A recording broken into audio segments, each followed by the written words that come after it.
Hello guys, I welcome you all on The Catalyst and today we will discuss 27th August current affairs. So let's begin with the session. तो आज क्या क्या हम लोग देखने जा रहे हैं। सबसे पहले हम लोग बात करेंगे first and foremost will discuss कि भारत में जो पाम ऑयल को लेकर जो पुश किया जा रहा है स्पेशली नॉर्थ ईस्ट और अंडमान निकोबार में, जहां पर सबसे ज़्यादा संभावना है पाम ऑयल को जनरेट करने की। तो ये सब तो हो रहा है। हम लोग थोड़ा बहुत बैकग्राउंड के बारे में भी बात करेंगे। बेसिकली हम लोग ऑलरेडी बैकग्राउंड के बारे में बात कर चुके हैं। तो पाम ऑयल से रिलेटेड क्या क्या इश्यूज हैं और साथ ही साथ में बायोडाइवर्सिटी को ये किस प्रकार से इंपैक्ट करेगा। तो यहां पर ये जो आर्टिकल है आपके एग्रीकल्चर रिलेटेड इश्यू, साथ ही साथ में एनवायरमेंट एंड इकोलॉजी से भी ये रिलेट करेगा। Is it clear? तो बहुत ही इंपॉर्टेंट है। और साथ में लास्ट में हम लोग एक मेंस के क्वेश्चंस को भी जो है आपको प्रोवाइड किया गया है, तो वो आप उसका आंसर्स जरूर लिखेंगे, राइट। तो भी हाल ही में क्या होता है, 15 अगस्त को प्रधानमंत्री नरेंद्र मोदी अनाउंस करते हैं 11,000 करोड़ का इंसेंटिवाइज ऑयल पाम प्रोडक्शन, और नॉर्थ ईस्ट में सब मेनली प्रोडक्शन होगा। अंडमान निकोबार ये फेवरेबल जगह जहां पर इसकी संभावना सबसे अच्छी है। तो इस मिशन का नाम क्या रखा गया है भाई? National mission on edible oil and oil palm. तो NMEOOP, national mission on edible oil and oil palm, ये याद रखना है आपको, NMEOOP। और इसके तहत 6.5 लाख हेक्टेयर में ऑयल पाम का जो है कल्टीवेशन किया जाएगा। सबसे ज्यादा हम लोग कहां से इंपोर्ट करते थे? मलेशिया से, और साथ ही साथ में इंडोनेशिया से भी। तो इंडोनेशिया और मलेशिया दुनिया का लगभग 80% तक प्रोडक्शन कर लेते हैं ऑयल पाम का। Is it clear? ये हब कंट्रीज है अपने आप में। एंड इंडोनेशिया अपने ऑयल का 80% क्या है, एक्सपोर्ट कर देता है। हम इसमें इंडिपेंडेंट होना चाहते हैं और इसीलिए 11,000 करोड़ का ये, आपको याद आ रहा होगा पीएम मोदी ने इस बार जो 15 अगस्त को 88 मिनट का जो भाषण दिया है उसमें इसको भी कवर किया गया था। तो यहां पर रिड्यूसिंग इंपोर्ट डिपेंडेंस, इससे क्या होगा, 18.14 million tonne of vegetable oil in 2018। तो 18.41 मिलियन टन वेजिटेबल ऑयल जो भारत ने 2018 में इंपोर्ट किया था, उसमें काफी हद तक कंट्रोल हो जाएगा। हमारा जो एक मेजर जो इम्बैलेंस है, जो कि हम लोग इंपोर्ट के कारण हमें जो फॉरेन एसेट्स जो सेल आउट करने होते हैं फॉरेन एसेट की मदद से ही, राइट, फॉरेक्स की मदद से ये सब हम लोग परचेज करते हैं, इवन क्रूड ऑयल भी। तो इसलिए क्या होगा, भारत को ये सब नहीं देना होगा। येलो रिवोल्यूशन 1990 में आई थी। येलो रिवोल्यूशन का मतलब है ऑयल सीड, मस्टर्ड वगैरह, इसमें क्रांति, रिवोल्यूशन लाने के लिए। तो यहां पर दो there has been continuous increase, लगातार हमारा इंक्रीज हो रहा है प्रोडक्शन में। Oilseed, groundnut, rapeseed, mustard, soybean, लगातार इनकी डिमांड बढ़ती जा रही है। लेकिन ये भारत की जो डिमांड है उससे मैच नहीं कर पा रहा है। मतलब कहीं ना कहीं हमारा प्रोडक्शन साइड कम है, और इसीलिए most of these oilseeds are grown in the rainfed agriculture area. तो रेन फेड मतलब जहां पर बरसात ठीक ठाक होती है, और इसमें है गुजरात, आंध्र प्रदेश, हरियाणा, कर्नाटका, राजस्थान, मध्य प्रदेश, तमिलनाडु और उत्तर प्रदेश। यहां पर इनका प्रोडक्शन किया जाता है। तो ये सब तो ब्रीफ बात हो गई कि कहां पे क्या प्रोडक्शन है, किस एरिया में ये सब किया जाता है। राजस्थान का भरतपुर जो है वो तो मेनली सरसों वगैरह की मिल बहुत ज्यादा है, और रिसर्च सेंटर भी है यहाँ पे। इश्यू क्या है ऑयल पाम में, हमने देखा था वैसे ये हमारे हेल्थ के लिए बहुत खतरनाक है, लेकिन जितने भी फूड प्रोसेस्ड फूड्स होते हैं उस सब में पाम ऑयल का ही प्रयोग किया जाता है ना। तो इम्पैक्ट ऑन बायोडाइवर्सिटी, तो अब इसका इम्पैक्ट क्या है वो बहुत ही खतरनाक है। देखिए, studies on agrarian changes in south east Asia shown increasing oil palm plantation is a major reason of regions declining biodiversity। अब यहां पर जो ये चेंज हो रहा है धीरे धीरे, एग्रेरियन चेंज आया है, और हम लोग ऑयल पाम ऑयल का प्रोडक्शन ज़्यादा करना चाह रहे हैं, तो इससे जैव विविधता पर बहुत बड़ा अंतर आया, बायोडाइवर्सिटी पर, स्पीसीज, बर्ड स्पीसीज पर इंपैक्ट हो रहा है। 850 स्पीसीज है ना, जिनका होम था सिट्रिक फूड, सिट्रिक जो फ्रूट्स हैं जैसे ऑरेंजेस हैं, लेमन है, राइट, इसके अलावा नारंगी, संतरा, मौसमी जो भी हैं ये सब, इन सभी पर बहुत से स्पीशीज, बर्ड स्पीशीज डिपेंड हुआ करते थे। 51 type, it has 51 type of forest, अलग अलग जो फॉरेस्ट है, जब इस प्रकार की पाम ऑयल होगी, खेती होगी, तो बहुत से जंगल, बहुत से बायोडाइवर्सिटी को क्या कर दिया जाएगा, कट डाउन कर दिया जाएगा। सो स्टडीज ने बताया है, government has also highlighted north east की जो रिच बायोडाइवर्सिटी है, स्पेशली इसको आप लोग बायो हॉटस्पॉट से जोड़ सकते हैं, क्योंकि हिमालयन और साथ ही साथ में इंडो बर्मा, ये दोनों ही क्या है, और फिर अंडमान निकोबार, सुंडा लैंड में आता है। तो यहां पर ये 3 एक साथ हॉटस्पॉट पड़ रहे हैं, 4 में से 3 हॉटस्पॉट्स तो केवल ये नॉर्थ ईस्ट और अंडमान निकोबार में। तो यहां पर एक जैव विविधता, एनवायरमेंटल कंसर्न है कि palm oil policy could destroy the richness of the region, और ये बहुत ही इंपॉर्टेंट पॉइंट है। सभी आप मेंशन कर सकते हैं कि क्या इंपैक्ट है पाम ऑयल को करने में, क्योंकि हमें दोनों साइड एनालिसिस के क्लियर होने चाहिए। To preserve the environment and biodiversity, Indonesia, Sri Lanka has already started protecting. तो देखिए यहां पर जब जो देश सबसे ज्यादा प्रोडक्शन कर रहे हैं वो खुद रेस्ट्रिक्शन लगा रहे हैं, उनकी तो पूरी एक्सपोर्ट इकोनॉमी काफी हद तक पाम ऑयल पर डिपेंडेंट है, तो पाम ऑयल को वो रेस्ट्रिक्ट कर रहे हैं। वाटर पॉल्यूशन बहुत ज्यादा देखने को मिल रहा है, क्लाइमेट चेंज के कारण डिक्रीजिंग द फॉरेस्ट कवर हमको डिक्रीज होते हुए दिखेगा। अब जब गवर्नमेंट इंसेंटिवाइज करेगी तो लोग तो फार्म एरिया, जहां फॉरेस्ट एरियाज है, वहां पर भी ये सब प्रोडक्शन करेंगे। Against the notion of self Reliance, तो ये जो है ये आत्मनिर्भर के नोशन से बिल्कुल अलग है कि such initiatives also against the notion of community of self reliance. ये सेल्फ रिलायंस नहीं, बल्कि ये तो अपने आप में बहुत ही बड़ा एक जो है डेडलॉक क्रिएट किया जा रहा है।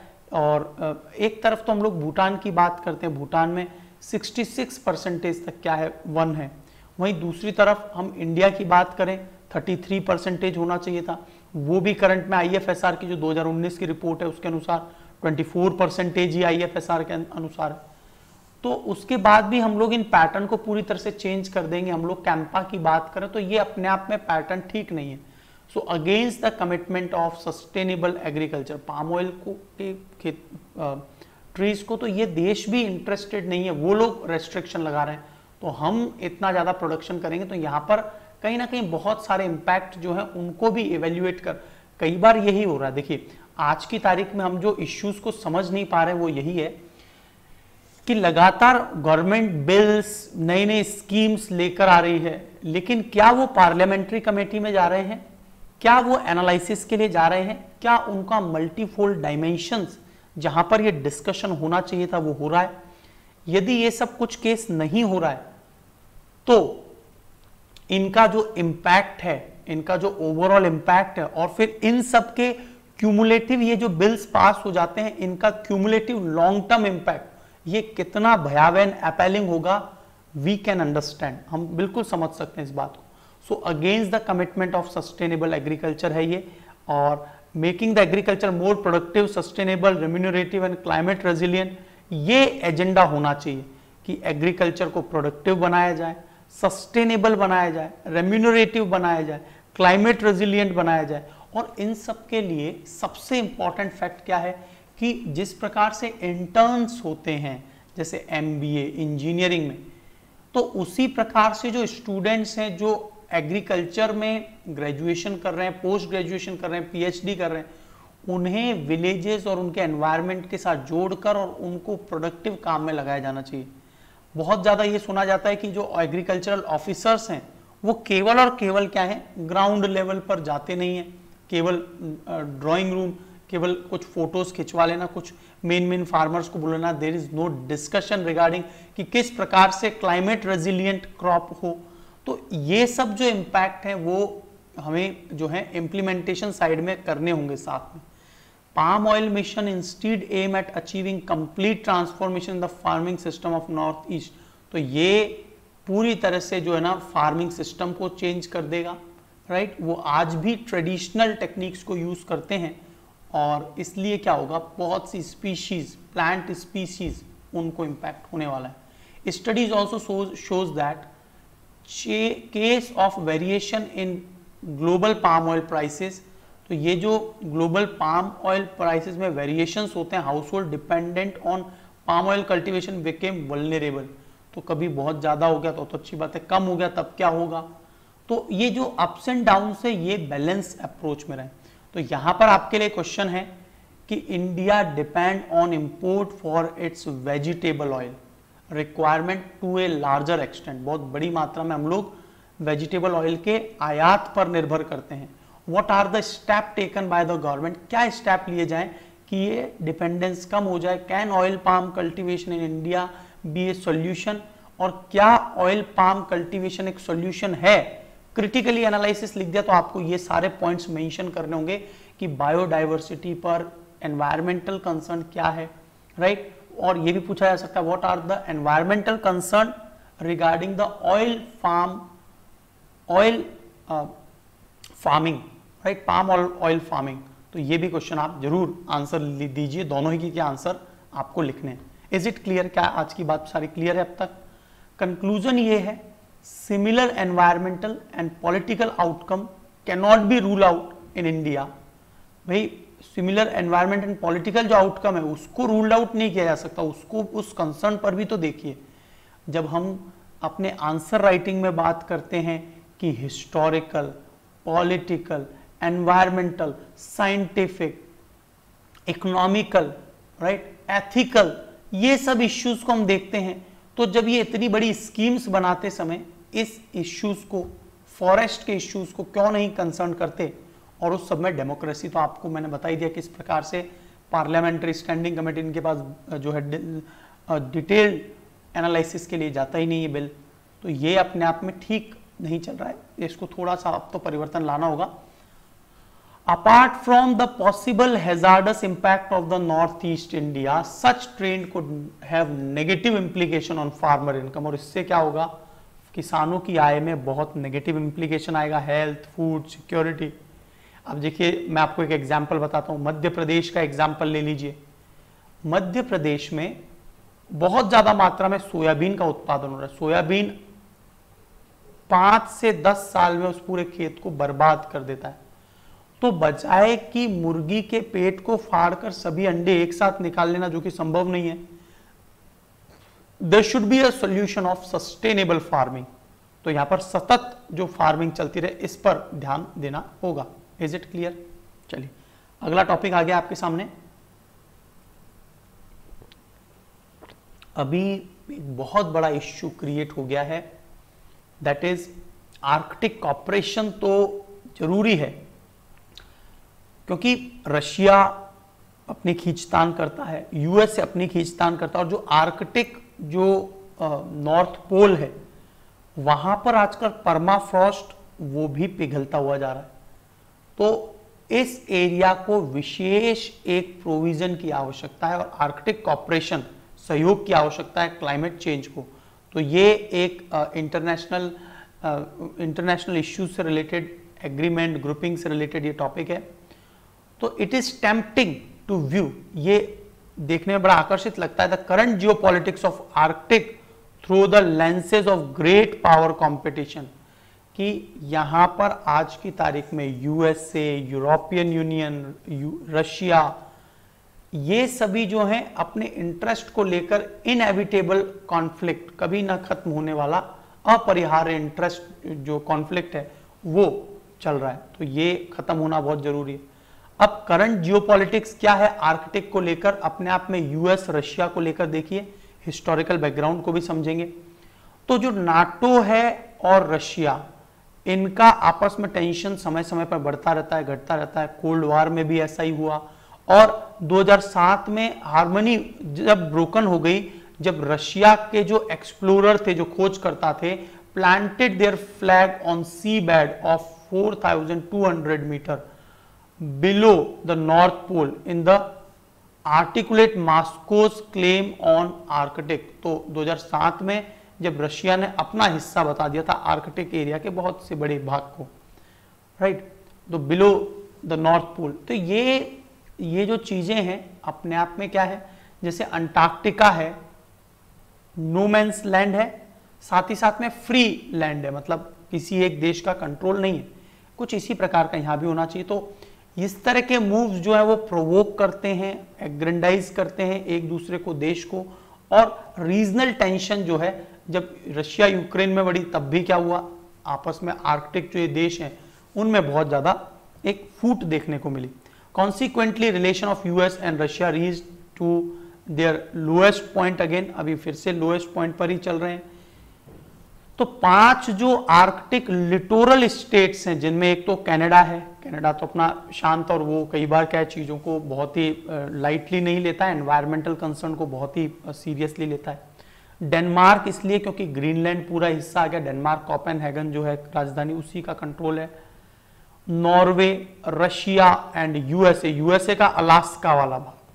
3 अदर जो आर्कटिक नेशन है वो है फिनलैंड, स्वीडन एंड आइसलैंड, ये तीनों अपने शांत हैं। नॉर्दर्न मोस्ट कैपिटल कभी आपसे पूछी जाए इस वर्ल्ड की तो वो रेजेविक है, और रेजेविक किसकी राजधानी है, आइसलैंड की। Is it clear? From Arctic council जो 1996 में बसी थी। तो आर्कटिक काउंसिल कब आया, कौन कौन से देश हैं, ये लिस्ट एक बार बड़े ध्यान से देख लीजिए, आपसे ये बहुत ज्यादा चर्चा में चल रहा है, आप इन 8 देशों को ध्यान से देख लीजिए। Is it clear? प्रीलिम्स के लिए इंपॉर्टेंट है। यहां पर सारी बात आ गई है, रशिया का सबसे मेजर पार्ट आ रहा है देखिए, फिर डेनमार्क, ग्रीनलैंड, यहाँ पर Canada and Alaska, Alaska USA वाला हिस्सा। मुझे ये बता दीजिए कि जो अलास्का और रशिया को, या फिर यूं कह लीजिए यूएसए और रशिया को, या फिर यूं कह लीजिए नॉर्थ अमेरिका और एशिया को अलग करने वाली जल संधि का नाम क्या है ना, वाटर स्ट्रेट का नाम क्या है। फिर आइसलैंड, रेजेविक, राइट, और नॉर्वे, स्वीडन, फिनलैंड, ये सभी देश आर्कटिक रीजन का हिस्सा है। इंडिया 2013 में ऑब्जर्वर बना था, लेकिन कोई इंडिया फुल टाइम ऑब्जर्वर नहीं है, ये पॉइंट बहुत इंपॉर्टेंट है प्रीलिम्स के लिए। China vested interest in Arctic, China के अपने इंटरेस्ट हैं, सेल्फ प्रोक्लेम, वो कई बार क्या आर्कटिक स्टेट में अपने एक्टिवली एंगेजमेंट, और साथ ही साथ में जो रशिया के साथ उसका एक गठजोड़ चल रहा है। Importance of the Arctic region, China mostly stem from its energy security issue. आजकल क्या आर्कटिक में जो मेथेन के क्लैथरेट्स हैं, CH4 मेथेन क्लैथरेट्स, तो वो बर्फ के नीचे दबे हुए और वहां से एनर्जी की पूरी उम्मीद है, मतलब आने वाले समय में हम लोग एनर्जी सिक्योरिटी के रूप में वहां से एनर्जी को प्राप्त करेंगे क्रूड ऑयल के खत्म हो जाने पर या उसी बीच में। Why China focus on Arctic, China focus क्यों करता है, इसके पीछे क्या कारण है। एक तो ट्रांसपोर्ट रूट है, कब, गर्मियों के दिनों में, चाइना टू यूरोप आसान रूट है, अदरवाइज बहुत लॉन्ग हो जाए गर्मियों के दिनों में, सर्दियों के दिनों में तो ये जमा रहेगा। Through the Arctic are not only much shorter but also free and challenge associated with the Malacca Strait. कई बार मलक्का स्ट्रेट को चौक करने की बात कह दी जाती है, तो इसीलिए क्या है, कई बार चाइना अपनी एनर्जी सिक्योरिटी के लिए अपने दूसरे रूट्स भी हमेशा, जैसे BRI को उसने अपना लिए ओपन कर लिया। In the later case, China will continue facing backlash of many association of South Asian nation member supported by US, FORGE and Quad. तो इस सब में चाइना को कई बार बैकस्लैश का सामना करना पड़ेगा। क्लाइमेट चेंज लगातार देखे जा रहे हैं, रिकॉर्ड ब्रेकिंग वार्म गर्मी बढ़ी है, Arctic is likely to being experience ice free summers, और यहाँ पर तो गर्मियां तो आइस फ्री हैं, अभी हमने बात की थी बरखोयांसक 38 डिग्री सेंटीग्रेड, जो विश्व का सबसे ठंडा कभी जगह हुआ करता था, 38 डिग्री सेंटीग्रेड टेम्परेचर देखा गया। तो कंक्लूजन ये है, the significance of the region, Arctic will continue to draw increase in tension, Arctic हमेशा से अटेंशन में बना रहेगा, कंट्रीज को दूर रहना चाहिए, refrain from the mutual provocation, एक दूसरे को एग्रेंडाइज ना करें, प्रोवोक ना करें, एक्सेसिव मिलिटराइजेशन एंड क्वाइड प्रो को टैक्टिक्स, और मतलब यहाँ पर पहले की जो स्टेटस को टाइप है, जो कि हमें ऐसी टैक्टिक्स अप्लाई करनी चाहिए जो बैलेंस्ड चले। All the Arctic actors should have a long term vision and strategic goal, long term vision हो, instead of creating potential battle ground that is reminiscent for cold war. तो ऐसा ना हो जिस प्रकार से हमारी जो यादें हैं कोल्ड वॉर की वैसा कुछ देखने को मिले। इन सब की बजाय हमारा मेन फोकस रहना चाहिए क्लाइमेट चेंज। आने वाले समय में यू मस्ट सी नियरली 20 और 30 ईयर्स हमारे लिए सबसे बड़ा द मोस्ट ड्रेडफुल इवेंट कुछ होगा तो वो होगा क्लाइमेट चेंज। तब हम अपने देशों की बाउंड्रीज, रिलेशन, सोसाइटी, कल्चर, इन सब से ज्यादा कहीं फोकस करेंगे तो वो करेंगे क्लाइमेट चेंज पर, क्योंकि हजारों लोगों की मृत्यु हो रही होगी because of the heat wave, जो कि इस साल भी देखा गया। आने वाले सालों में ये रूप कैसा होगा यू कैन अंडरस्टैंड। और इसीलिए climate change is more important than any other thing of provocation etcetera. ये जो नेशनलिज्म, राष्ट्रवाद को बढ़ाने के लिए कुछ देश जैसे चाइना करता ही रहता है, भारत को प्रोवोक करता है कई बार, है ना, वहाँ के लोगों को यूनाइटेड करने के लिए, वहाँ के लोगों में जब भी फूट आती है, जब भी किसी प्रकार का डिस्प्यूट होता है अगेंस्ट द गवर्नमेंट, तो वो लोग प्रोवोक करते हैं। This is a very negative sign. Actual में वो फोकस कहीं और करना चाहिए। आर्कटिक काउंसिल एक एडवाइजरी बॉडी है, प्रमोट करती है सहयोग कॉर्पोरेशन मेंबर कंट्रीज के साथ। Ottawa is the capital of Canada. इस डिक्लेरेशन के तहत 1996 के तहत आर्कटिक काउंसिल बसी थी। एक प्रीलिम्स के लिए इंपॉर्टेंट पॉइंट हो सकता है। It focus on the sustainable development and environmental protection of Arctic. Arctic council consist of 8, मैंने ऑलरेडी कवर कर दिया, 8 देश। 2013 में 6 ऑब्जर्वर ने ज्वाइन किया, जिसमें China, Japan, India, Italy, South Korea and Singapore है। Is it clear? तो टोटल जो मेंबर है वो 13 है, 8 और 6, राइट, 8 और 6 14 हो जाएंगे, राइट, 14 होंगे टोटल। चलिए, तो अगला अभी हाल ही में वॉल्केनो इरप्ट हुआ, किलुआ नाम का जो हवाई का एक वॉल्केनो है। हवाई आइलैंड बिल्कुल होनोलुलु से, Honolulu is one of the finest place for tourism, USA का हिस्सा है, और लोगों को मजबूरन भागना पड़ा अपने रेजिडेंशियल एरिया से, क्योंकि वहां तक लावा पहुंच रहा था। जब किसी वेंट में से, वेंट का मतलब जहां से लावा निकलता है, जब ये अंदर रहता है तो उसे मैग्मा कहा जाता है, और जब ये बाहर आ जाता है तो इसे लावा कहते हैं। ठीक है, तो ये वो किलुआ वॉल्केनो है, राइट, और ये बहुत ही ताकतवर वॉल्केनो में से एक है। और जो जियोलॉजिस्ट हैं उन्होंने तो अर्थक्वेक देखा यहाँ पे।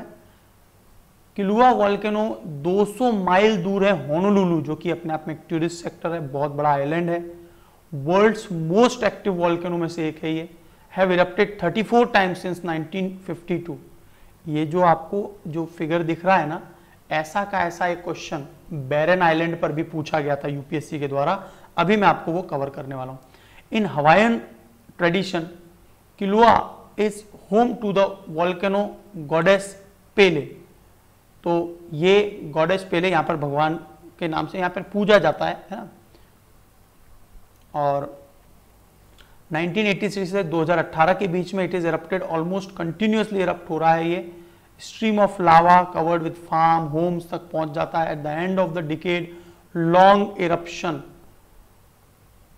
किलुआ spewed lava from vent of residential neighbor and eastern flank and destroyed 700 homes. तो अपने आप में the crater creating a lake with enough lava filled with 10 Hoover dams. Hoover domes बता दीजिए, मैंने आपको रिसेंटली Hoover domes के बारे में Hoover डैम के बारे में मैंने आपको बताया था। ये वहां के प्रेसिडेंट का नाम है, मैंने ये इस बारे में बताया भी था हाल ही में। बताइए कहाँ की बात है ये? कोलोराडो नदी से आप कनेक्ट कर सकते हैं।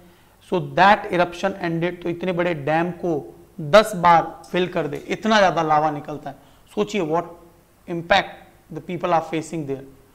तो यहां पर 3 पॉइंट दिए गए। देखिए बैरन आइलैंड के बारे में। Barren Island volcano is a active volcano located in the Indian territory. तो क्या ये एक्टिव वॉल्केनो है? एक सैडल पीक भी है वहां पर ही, है ना, बैरन आइलैंड, और एक नारकोंडम भी है, वो एक्टिव है या डोरमेंट है बताइए। बैरन एक्टिव है या डोरमेंट है। Barren Island lies 140 kilometre east of the North Nicobar, sorry east of the Great Nicobar, Great Nicobar के ईस्ट में लोकेटेड है। The last time Barren Island volcano erupted was in 1991 and it has remained inactive. तो क्या 1991 के बाद से कभी ये एक्टिव नहीं हुआ बताइए।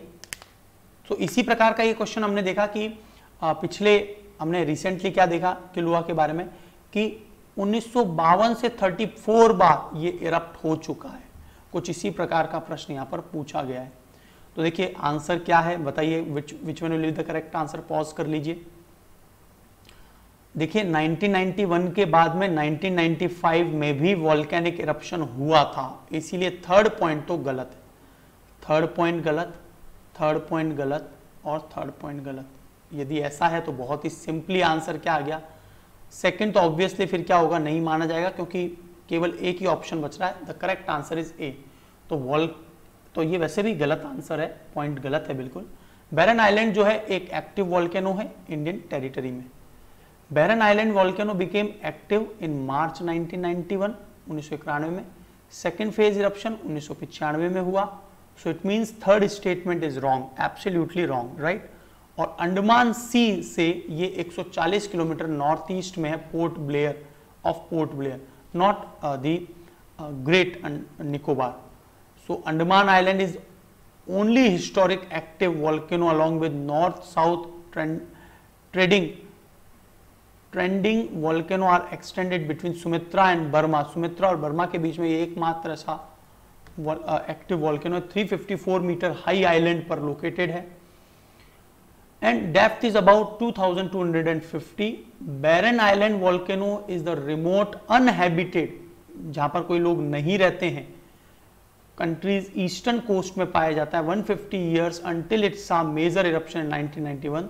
Since then it has shown intermittent activities, बीच में कुछ छुटपुट हरकतें देखी गई 1995 और 2005 में। Is it clear? तो ऐसा नहीं है कि ये पूरी तरह से 1991 के बाद से नहीं हुआ, ऐसा हुआ है। 1991 के बाद 1995 में, 2005 में भी छोटी मोटी इंटरमिटेंट इवेंट्स देखे गए। Intrinsic and extrinsic two type of volcanic landform होते हैं, है ना, अंतरजात और बहिर्जात। और आपको वॉल्केनिक इरप्शन का रीजन ओशियन फ्लोर में तो आपको एकदम क्लियर होगा, क्योंकि ओशियन जो फ्लोर होती है वो हैवी होती है और कॉन्टिनेंट जो सरफेस होती है वो लाइटर होती है। ठीक है, तो होता क्या है जब ये दोनों टकराते हैं आपस में, राइट, तो ये जब भी टकराते हैं तो हमेशा सबडक्ट कौन सा करेगा, सबडक्ट कौन सा करेगा बताइए।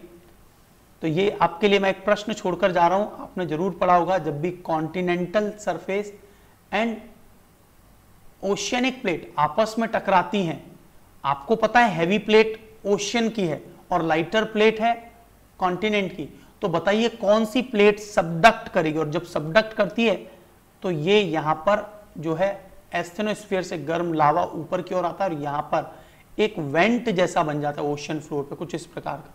तो वॉल्केनिक नैक है ये, और यहां से ऐश, सिंडर कोन, देखिए सिंडर इस प्रकार का होता है, cinder cone, lava plateau, lava plateau का मतलब लावा के लगातार निकलने से प्लेट्यू बना, ash floor, caldera with cinder cone on floor. Caldera का मतलब क्या है कि पूरी तरह से यहां से एक ऊपर वाला पार्ट बिल्कुल निकल जाता है, उड़ जाता है, तबाह हो जाए। कंपोजिट वॉल्केनो, कंपोजिट का मतलब जो नीचे से लगातार ये कंपोजिट मटेरियल निकलता जा रहा है। तो यहां पर तीन प्रकार के वॉल्केनोज हैं, कोन शेप्ड, है ना, formed by rock and ash throw inside the earth, अंदर इनसाइड द अर्थ भी बनता है, at the time opening and depression at top. तो यहां पर मैं माफी चाहता हूं, तीन प्रकार की कैरेक्टरिस्टिक्स हैं। एक तो कोन शेप्ड माउंटेन, और कई बार जो ऐश वगैरह है पृथ्वी के अंदर ही रह जाती है, एट टाइम ओपनिंग और डिप्रेशन एट टॉप। तो जब ओपनिंग एंड डिप्रेशन होता है, आपने कार्डेरा वगैरह का पूरा ही देखा होगा, पूरा का पूरा ऊपर वाला पार्ट उड़ के चला जाता है। तो वॉल्केनोज में जब देखेंगे तो सिंडर कोन वॉल्केनो कुछ इस प्रकार का है, सिंडर कोन, कंपोजिट में कुछ इस प्रकार का है, और शील्ड जो है वो थोड़ा सा फ्लैट होता है, शील्ड जैसे शील्ड, कैनेडियन शील्ड है वो फ्लैट है, धीरे धीरे वो माउंटेन रेंजेस लगातार क्या हो रही है, खत्म होती जा रही है, झड़ती जा रही है ना। जैसे अरावलीज भी एक समय में कैसा बन जाएगा, शील्ड बन जाएगा, क्योंकि अभी अपने जो है अपने अंतिम स्टेज में चल रहा है अरावलीज, और Himalayas are in its young age. तो काल्डेरा में पूरा का पूरा ये हट गया काल्डेरा, इज इट क्लियर, देख लीजिए। तो सिंडर कोन वॉल्केनो, शील्ड जो कि फ्लैट है, सिंडर कोन में स्मॉल वॉल्केनो होता है, 500 मीटर तक हाई हो सकता है, एरिजोना इसका एग्जांपल है। हवाई वाला जो है वो शील्ड वॉल्केनो है, और कंपोजिट वॉल्केनो में tallest type of volcano, they are very impressive but do not usually have quiet and slow lava flow, लेकिन वो सामान्यतः धीरे धीरे और स्लो लावा को निकालते रहते हैं, बट दे डू यूजुअली ऐसा करते हैं। तो यहां पर हवाई का एग्जाम्पल शील्ड में याद रखना, सिंडर कोन का एग्जाम्पल एरिजोना, और कंपोजिट वॉल्केनो का उदाहरण याद रखना जापान का माउंट फ्यूजी, जो बहुत ही फेमस है ना, पूजते भी उसको। अगला पॉइंट है रिलेटेड टू कोलकाता जो शहर है, अभी चर्चा में इसलिए रहा, एक तो आपको पता है आईपीसीसी की रिपोर्ट आई है ना, inter governmental panel on climate change, उसमें कोलकाता में बहुत ही सीवियर टेम्परेचर में परिवर्तन बताया जा रहा है, ठीक है, इस शहर पर बहुत ज्यादा इंपैक्ट होने वाला है। दूसरा चर्चा में यह है कि बहुत लंबे समय से यह माना जा रहा है कि जो जॉब चार्नॉक हैं वो ओरिजिनल फाउंडर हैं कोलकाता के, लेकिन समय समय पर यह डिफाई करा गया है कि 2003 का जो जजमेंट आया, Calcutta high court generates discussion of cities age और its date and founding in Jacob Charnock, whom many credit have found the city of Calcutta। तो यहां पर ये डिस्कशन 2003 के जजमेंट का डिस्कशन अभी किया जा रहा है, और यहां पर यदि आपसे प्रश्न पूछा जाए कलकत्ता को किसने बसाया, फाउंड किया, कोई नहीं। हाँ, कलकत्ता के कुछ रूप को देने में जॉब चार्नॉक जो कि एक ब्रिटिशर्स थे उनका रोल है। तो ये सब रोल क्या है, तो देखिए सबसे पहले तो आपको ये पता होना चाहिए कि कलकत्ता बना कैसे है। कलकत्ता जो है 3 विलेज थे, एक है कैलिकाटा जो कि माँ काली का यहाँ पर टेम्पल वगैरह है, कैलिकाटा इसलिए फेमस है। गोविंदपुर और सुतनुती, इन तीनों को मिलाकर जॉब चार्नॉक ने, an administrator of British East India Company, is traditionally credited with the honor of founding city। तो उसे इसलिए माना जाता है फाउंडर है वो, लेकिन डिस्कशन में ये बोला गया नहीं, उनको नहीं मानते। उससे पहले भी बहुत से ऐसे जो हैं इवेंट्स हुए हैं, तो इनमें सबसे पहला इवेंट देखिए, a place then called Kalikata was an important religious center due to the existence of Kali temple. Kali temple के कारण काली घाट के एडजेसेंट विलेज था, तो वो हिस्ट्री और भी पहले की दिखाई दे रही है।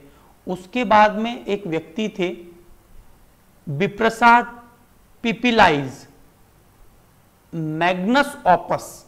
मैग्नस ऑपस एक इटालियन वर्ड है जिसका मतलब होता है महान कृति, जैसे रामायण महाभारत है महान कृति, तो वैसे ही विप्रसाद पिपलाई के मनसा मंगला, ये गॉडेस के ऊपर ही है, ये 1495 में पहले ही यहां पर पूरा रेफरेंस वगैरह दिया गया इस जगह का।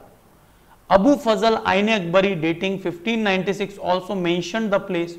अबू फजल की आईने अकबरी में भी इस बात का मेंशन है, अबू फजल जो अकबर के कार्यकाल में थे।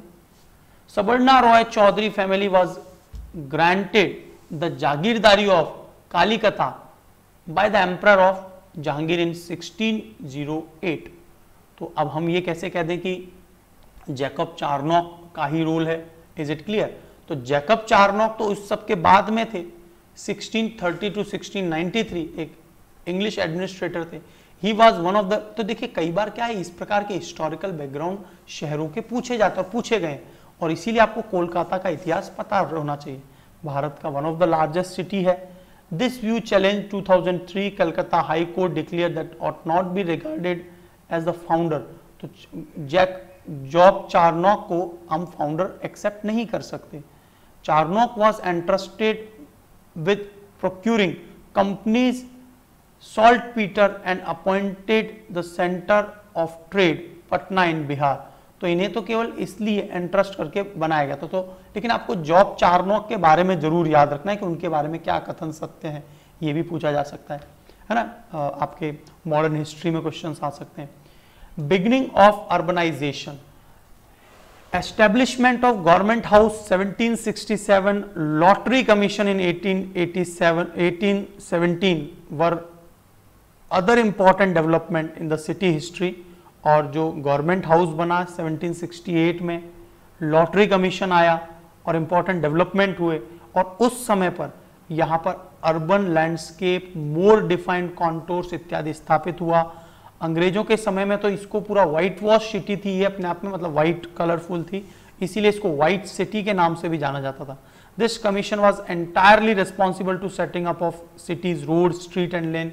तो यहाँ पर ये जो कमीशंस हैं उन्होंने बहुत इंपॉर्टेंट काम किया, लॉटरी कमीशन ने। Some markers of the urban settlement include plan, road, water supply, transport, ये सब शुरू हुआ। The establishment of these early 19th century was responsible for making Calcutta great city eventually became. तो इस प्रकार से कलकत्ता को हम ये नहीं कह सकते, जॉब चारनॉक ने ही एस्टेब्लिशमेंट करने में एक बहुत इंपॉर्टेंट रोल प्ले किया है। मोस्ट सिग्निफिकेंट डेवलपमेंट तो कब हुआ? Cities assemblance of the urban formulation occurred in 1756 when Nawab of Bengal Siraj ud Daula ले सीज टू कलकत्ता। जब सिराज उद दौला ने कलकत्ता को सीज कर लिया, उस समय पर सबसे ज्यादा शहर का ये असेंबलीज देखा गया। This was a relation of British East India Company engaging in unauthorized development of the structure now Fort William है वहां पे। East India Company defeated decisive battle and making realize vulnerability of fort, and post 1757 fort was remade and fortified and enhanced protection, ये सब provide किया गया। तो इस प्रकार से इसको व्हाइट टाउन के नाम से भी जाना जाता था। Is it clear? तो इसीलिए आपको ये कुछ पॉइंट्स जरूर याद रखने, ये पॉइंट्स जो है ना आपके कई बार एग्जाम्स में पूछे जाते हैं। Is it clear? अच्छा, अगला प्रश्न आ रहा है, लॉर्ड वेलेस्ले जो थे establish the Fort William college at Kolkata because. Lord Wellesley ने क्यों कलकत्ता में विलियम कॉलेज बनाया था, बताइए। He was asked by the board of director ने बोला था उन्हें। He wanted to revive interest of oriental learning in India. Oriental का मतलब वही जो अंग्रेजों की जो एजुकेशन वगैरह सिस्टम था। He wanted to provide William Carey and his associates with employment. He wanted to train British civilians for administrative purpose in India. वो ब्रिटिश सिविलियन को एडमिनिस्ट्रेटिव पर्पस के लिए ट्रेन करना चाहते थे। सो लॉर्ड वेलेस्ले का उद्देश्य था वो ब्रिटिश, ये सब चीजें जो हैं आपको स्पेक्ट्रम जो बुक है ना, स्पेक्ट्रम बुक आप जरूर अच्छे से पढ़ा करिए। मतलब देखिए, नो डाउट हम लोग आपको पढ़ाते हैं, लेकिन किताबें बहुत जरूरी होती हैं। There is no way out of books. जो बुक्स को पढ़ने की हैबिट नहीं रखेगा, that will be really waste of time. तो इन सब को करने के अलावा आपको बुक्स को भी कवर करना चाहिए, आपको लिंक करने चाहिए पॉइंट्स। यस और no? So the correct answer, he wanted to train British civilians for administrative purpose in India. Lord Richard Wellesley was a British politician and colonial administrator. तो Lord Richard Wellesley जो है वो British politicians हैं और governor general थे। कब से लेके कब तक? 1798 से 1805 तक। Later serve foreign secretary of British cabinet. तो आपको लॉर्ड वेलेस्ले के बारे में हमारे भारत के सभी गवर्नर जनरल, राइट, उनकी पूरी लिस्ट आपको पता होनी चाहिए। ठीक है, तो ये सारे पॉइंट्स। और ब्रिटिश ऑफिशियल्स को इंडियन लैंग्वेजेस भी सिखाई गई, culture of the people of India and better administration over them, कि किस प्रकार से वो भारतीयों के ऊपर आसानी से जो है एक कंट्रोल करेंगे, उसके लिए सामाजिक और भाषाई आधार पर उन्हें ट्रेन किया जाता है। British territory in India have expanded greatly इन 1800। आपने देखा हो कितना तेजी से ब्रिटिश एम्पायर बढ़ा भारत में।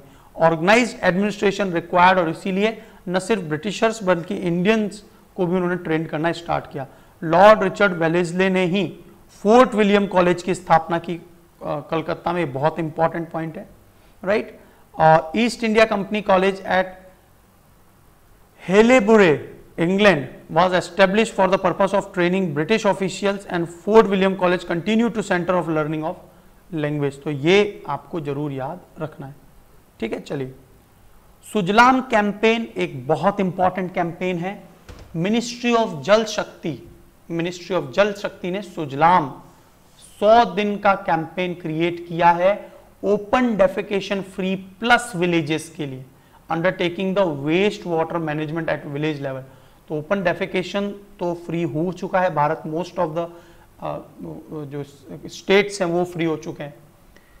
अब बात आ रही है कि वाटर, वेस्ट वाटर को भी तो मैनेज करना होगा, जो वहां से जो निकासी वगैरह।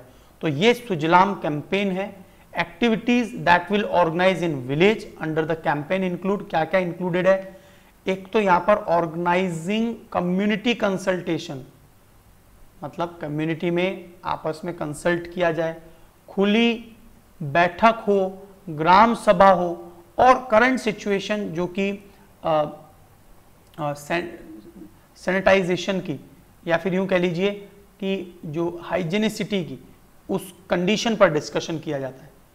Press resolution to maintain ODF sustainability and achieve need of number of soak pit, soak का मतलब जो सुखाने वाले, soak pit and grey water, जो गंदा पानी उसको कैसे मैनेज करें। 100 दिन का प्लान है, ये अंडरटेक किया गया है। सोक पिट कंस्ट्रक्शन हो विलेजेस लेवल पर, कंस्ट्रक्ट द रिक्विजिट नंबर, जितनी आवश्यकता उतने सोक पिट्स क्रिएट किए जाए। Retrofit toilet which needed through IEC and community mobilization. Each ensure all the newly engagement household in the village have access to toilet। तो सभी household को access मिले टॉयलेट का। ऑब्जेक्टिव क्या है इसका? ऑब्जेक्टिव है ODF प्लस स्टेटस विलेजेस को देना,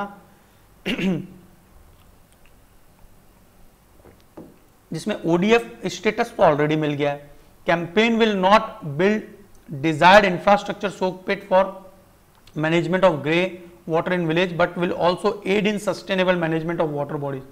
न सिर्फ वो इंफ्रास्ट्रक्चर बनाने की मैनेजमेंट करेगी, बल्कि और अन्य जो सस्टेनेबल मैनेजमेंट है उस पर भी काम करेगी। द डिस्पोजल, तो ये जो क्लॉगिंग वाटर, वेस्ट वाटर है, इनका डिस्पोजल करना, और उस कारण देखिए बहुत सी बीमारियां, डिजीज हो सकती हैं यदि प्रॉपर मैनेजमेंट नहीं किया गया। और इसीलिए this campaign would help to management of waste water and turn would help revive the water bodies. तो इससे क्या होगा? वाटर बॉडीज फिर से रिवाइव होंगी। कई बार क्या होता है कि ये जो पानी है, जो इतना सारा पानी है, वो ग्राउंड वाटर रिचार्ज में भी मदद करेगा। सो ये campaign will not only build desired infrastructure of soak pit, ये बहुत ही इंपॉर्टेंट है, जबकि ग्रे वाटर मैनेजमेंट में भी और sustainable management of water bodies में भी मदद करेगा। वाटर बॉडीज का मतलब कि बेसिक जो पानी की आवश्यकता है। The campaign would be boost the momentum of स्वच्छ भारत मिशन ग्रामीण फेज सेकंड, और ये गति प्रदान करेगा स्वच्छ भारत मिशन ग्रामीण सेकंड को भी। तो अपने आप में एक बहुत इंपॉर्टेंट स्कीम है Sujalam 100 days. It is 100 days scheme to provide ODF plus status to a village. Need for the disposal waste water जो क्लॉग किया जा रहा है, ये सब हमने पढ़ ही लिया है। ODF टैग क्या था? मार्च 2016 में city ward is notified ODF city ward if any point of day not a single person found defecating in the open. किसी भी एक दिन यदि एक भी व्यक्ति खुले में शौच नहीं कर रहा है तो वहां पर उस जगह को क्या है? ODF टैग दिया गया। ODF plus, ODF plus plus को भी लॉन्च किया गया। Further scale up the sustain work of undertaken, तो इसके लिए स्वच्छ Bharat mission urban, rural, right, phase second में सिटीज को भी सर्टिफाइड किया गया ODF के तहत, और ODF plus and ODF plus plus. तो ODF प्लस क्या है? ODF प्लस और ODF प्लस प्लस में अंतर क्या है, ये आपको जरूर पता होना चाहिए। City ward or work circle could be declared ODF plus if any point of the day not a single person found defecating, urinating in open and all community and public toilet are functional and well maintain. तो ODF plus में सभी जो toilet हैं वो functional और well maintained हो, urinate करता हुआ बाहर नहीं पाया जाए, कोई डेफिकेटिंग करता हुआ बाहर ना पाया जाए any single day. ODF plus plus क्या, protocol adds the condition of faecal sludge seepage septage मतलब सेप्टिक जो टैंक होते हैं, सीवेज एंड सेफ्टी मैनेजमेंट। केवल इन इंफ्रास्ट्रक्चर के अलावा सेफ्टी भी तो होनी चाहिए। डिस्चार्ज कहाँ होगा, अनट्रीटेड फीकल को किस प्रकार से मैनेज किया जाएगा, कहीं वो मेन वाटर बॉडीज में तो नहीं जा रहे हैं। तो इन सब के लिए जो प्रॉपर प्लानिंग है वो सभी यदि हो रहा है तो वो ODF प्लस प्लस विलेज कहलाएगा। Is it clear? चलिए अब आज का एक बहुत इंपॉर्टेंट टॉपिक जो कि रिलेटेड है शुगर केन। जो प्राइस हैं वो हाल ही में 5 रुपए बढ़ाए गए हैं, 5 रुपीज बढ़ाए गए।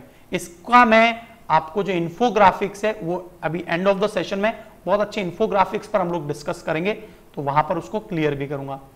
तो कैबिनेट ने क्या किया, cabinet on economic affair approve करती है hike in fair and remunerative prices. और ये कितना, पहले ये 285 रुपीज था, राइट, पर क्विंटल 100 किलोग्राम, अब ये बढ़ाकर 290 कर दिया गया। और इसे क्या बोलते हैं, हमेशा याद रखना, शुगर केन में फेयर एंड रेम्यूनरेटिव प्राइस बोलते हैं, राइट, कि ताकि किसानों का जो है जितनी उनकी लागत है और उनका जो मुनाफा है वो सब उसमें ऐड हो जाए। सो बिटवीन 20 और शुगर केन की जो फसल है वो 21 से 27 डिग्री सेंटीग्रेड के बीच में होती है, हॉट एंड ह्यूमिड क्लाइमेट में होती है, रेनफॉल अच्छा खासा सही है 75 से 100 सेंटीमीटर, डीप रिची लोमी, मतलब लोमी का मतलब क्या है, सैंडी प्लस जो जिसे दोमट मिट्टी कहते हैं, सैंडी भी हो चिकनी भी हो, मर्जिंग वाला। शुगर केन के मामले में सबसे ज्यादा उत्पादन उत्तर प्रदेश, ओवरऑल प्रोडक्शन के मामले में महाराष्ट्र, कर्नाटक, तमिलनाडु और बिहार, ये शुगर केन के टॉप प्रोड्यूसिंग स्टेट्स हैं। इंडिया पूरे दुनिया का second largest sugar cane producer है आफ्टर ब्राजील। ब्राजील में तो राइट, ब्राजील में तो आपको ध्यान आ रहा होगा कि जो शकरकंदी वगैरह भी उसका भी प्रोडक्शन बहुत ज्यादा होता है। It can be grown all the varieties of soil ranging Sandy loamy. अच्छा, लेकिन यदि आपसे पूछा जाए कि शुगर मिल सबसे ज्यादा कहाँ है, तो आप क्या जवाब देंगे, महाराष्ट्र। ठीक है, महाराष्ट्र में शुगर मिल्स बहुत ज्यादा है। अभी पिछले दिनों में due to the government policy बहुत सारी शुगर मिल्स नुकसान में रही और इसलिए बंद भी हो गई, पिछले कई सालों की बता रहा हूं। It need to manual labour for sowing to harvesting, बोने से लेकर हार्वेस्ट करने तक manual labour, extensive manual labour की आवश्यकता होती है। और ये जो क्रॉप है ये 2-2 साल तक चलती है, 2-2 साल 2 ईयर्स तक चलती है, राइट। सो यहां पर देखिए scheme of extending financial assistance to sugar undertaking. तो यहां पर अलग अलग स्कीम्स बनाई गई हैं एक्सटेंडिंग ऑफ फाइनेंशियल असिस्टेंस की, लोगों को जो फार्मर्स हैं और जो मिल के ओनर हैं, मिल के ओनर्स को शुगर अंडरटेकिंग में कुछ फाइनेंशियल एड मिल जाए। And national policy on biofuels, तो समय समय पर अलग अलग प्रकार की पॉलिसीज आई हैं। फेयर एंड रेम्यूनरेटिव प्राइसेस दिए जाते हैं, एमएसपी के तहत ही आता है शुगर केन भी, और इन सबको डिसाइड करने का जो काम करती है वो CACP करती है, commission for agriculture cost and price. ये रिकमेंड करती है और cabinet committee of economic affairs जो है अनाउंस करती है कि उन्होंने एक्सेप्ट किया है या नहीं, तो ये सजेशन देने का काम। और ये जो commission for agriculture cost and prices ये जो सजेशन देती है वो पूरे भारतवर्ष में ओवरऑल कैलकुलेट करती है कि वाकई में उनको कोई नुकसान तो नहीं हो रहा किसानों को, और एक्चुअल में कितनी इनपुट्स में इंक्रीमेंट हुआ है। इनपुट्स में इंक्रीमेंट हुआ तो ऑब्वियसली वो रिकमेंड करेंगे कि और भी जो प्राइसेस हैं FRP fair and remunerative prices उनको बढ़ाया जाए। तो CCEA ये चेयर्ड किया जाता है by the prime minister. FRP is the based of Rangarajan committee report on reorganizing the sugar cane industry. तो ये जो फेयर एंड रेम्यूनरेटिव प्राइस है शुगर केन इंडस्ट्री में, ये रंगराजन कमेटी की रिपोर्ट के आधार पर रीऑर्गेनाइज किया गया।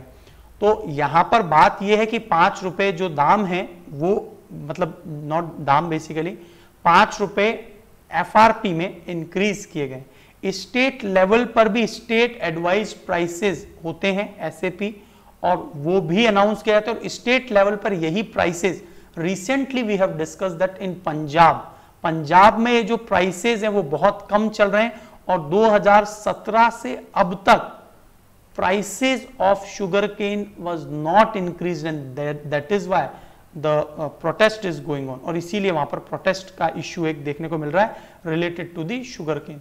तो कंपैरिजन कर लेते हैं एक बार एफआरपी और एमएसपी में। तो देखिए डेफिनेशन क्या है, एफआरपी वो मिनिमम प्राइस है at which sugarcane is to be purchased by the sugar mill from the farmer. FRP क्या होता है, वह न्यूनतम प्राइस जिस पर किसान से मिल ओनर परचेज करा है।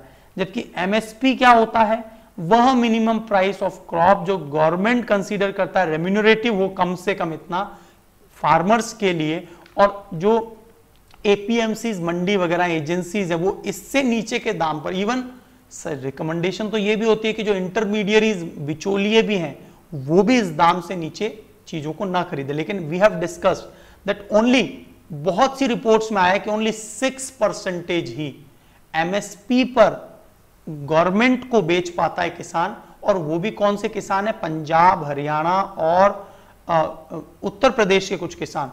बाकी तो देश में और भी इसका रेशियो कम है। रिकमेंड कौन करता है, दोनों में ही सीएसीपी ही रिकमेंड करता है, तो ये डिफरेंस एकदम क्लियर है।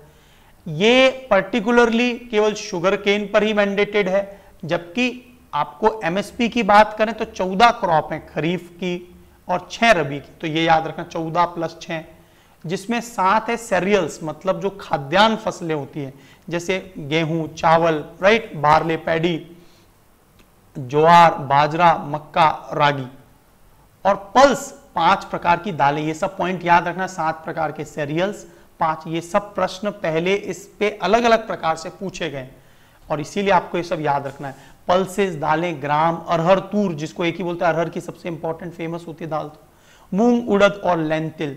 और उसके बाद में ऑयल सीड 8 प्रकार के, जिसमें groundnut, rapeseed, mustard, toria, soybean, sunflower, सीप्सम और सनफ्लावर सीड, नाइगर सीड। और फिर जो है raw cotton, raw jute, copra का मतलब जो कोपरा होता है, डीहस्क्ड कोकोनट। तो इस प्रकार से ये सभी क्रॉप्स एमएसपी में शामिल हैं।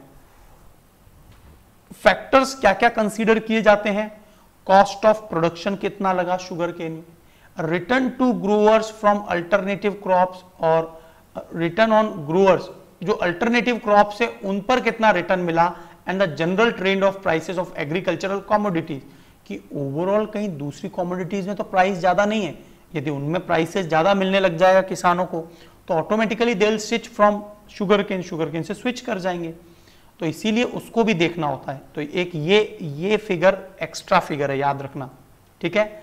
Availability of sugar to consumer at fair price, कि क्या शुगर कंज्यूमर के लिए फेयर प्राइस के लिए अवेलेबल है या नहीं है, कंज्यूमर के लिए भी तो उसकी बजट में जाए, वरना शुगर के दाम तो वैसे बढ़े ही हैं पिछले सालों में।